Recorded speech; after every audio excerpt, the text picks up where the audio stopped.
अभिनेत्री से नेत्री बनी कंगना रनौत फिल्म इंडस्ट्री के बाद अब राजनीति में भी अपने बयानों की वजह से सुर्खियों में है।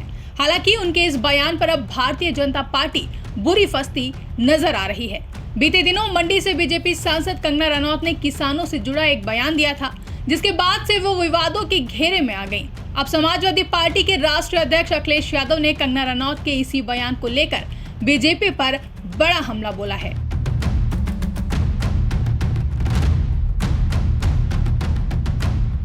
किसानों को लेकर दिए गए अभिनेत्री और भाजपा सांसद कंगना रनौत के बयान पर सपा अध्यक्ष अखिलेश यादव ने निशाना साधा है।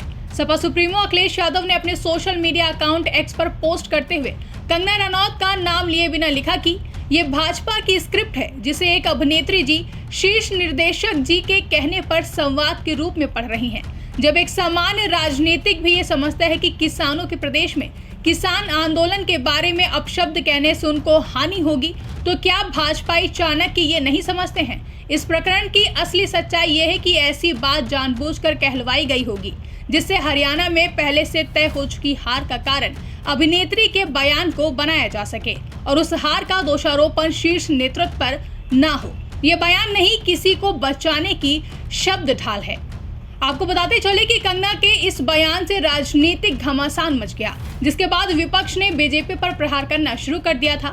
इसी कड़ी में हिमाचल प्रदेश सरकार में लोक निर्माण मंत्री विक्रमादित्य सिंह ने कंगना रनौत के इस बयान को लेकर उनकी आलोचना की है। विक्रमादित्य सिंह ने कहा कि मंडी की सांसद कंगना रनौत ने किसानों को लेकर जो बयानबाजी की है और उसमें चीन और अमेरिका का हाथ होने की बात कही है, वह दुर्भाग्यपूर्ण है। इस दौरान विक्रमादित्य सिंह ने केंद्र सरकार से सवाल उठाते हुए कहा कि विदेश मंत्रालय को यह स्पष्ट करना चाहिए कि क्या मोदी सरकार की विदेश नीति इतनी कमजोर है कि चीन और अमेरिका जैसे देश भारत के आंतरिक मामलों में हस्तक्षेप कर रहे हैं। माननीय सांसद मंडी संसदीय क्षेत्र ने जो बयान दिए हैं वो उनकी इंटेलेक्चुअल बैंकरप्सी को दर्शाता है।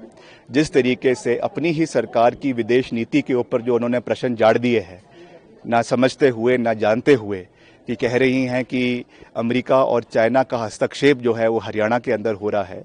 मैं जो हमारे केंद्रीय फॉरेन मिनिस्टर है एस जयशंकर जी, उनसे पूछना चाहूँगा कि वो इसके ऊपर क्या बयान देना चाहते हैं। क्या वो मानते हैं कि हमारे इंटरनल मैटर्स में चाइना और यूएसए का इंटरफेरेंस हो रहा है? क्या इस तरीके की बयानबाजी देना सही है?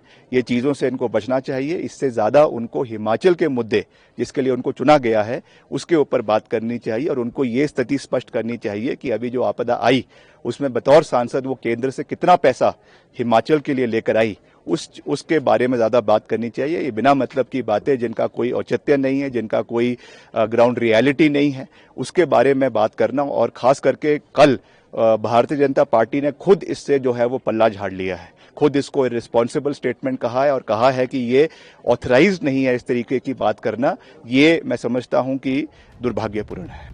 गौरतलब है कि कंगना रनौत ने एक इंटरव्यू के दौरान कहा था कि अगर हमारा शीर्ष नेतृत्व मजबूत नहीं रहता तो किसान आंदोलन के दौरान पंजाब को भी बांग्लादेश बना दिया जाता।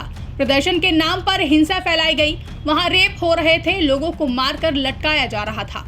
केंद्र सरकार की ओर से कृषि कानूनों को वापस लेने के फैसले को सही ठहराते हुए कंगना ने कहा कि जब बिल को वापस लिया गया तो सभी उपद्रवी चौंक गए, क्योंकि उनकी प्लानिंग तो बहुत लंबी थी। जिसके बाद से ही भाजपा सांसद कंगना रनौत अपनी दिए गए बयान को लेकर बुरी तरीके से घिर गई हैं। यहाँ तक कि उनकी पार्टी ने भी उनके इस बयान को लेकर किनारा कर लिया है और भविष्य में इस तरह की बयानबाजी न करने की सलाह दी है। ब्यूरो रिपोर्ट, इंडिया पब्लिक खबर। फिलहाल के लिए इस खबर में बस इतना ही। देश और दुनिया की ऐसी ही तमाम बड़ी अपडेट्स के लिए बने रहें इंडिया पब्लिक खबर के साथ।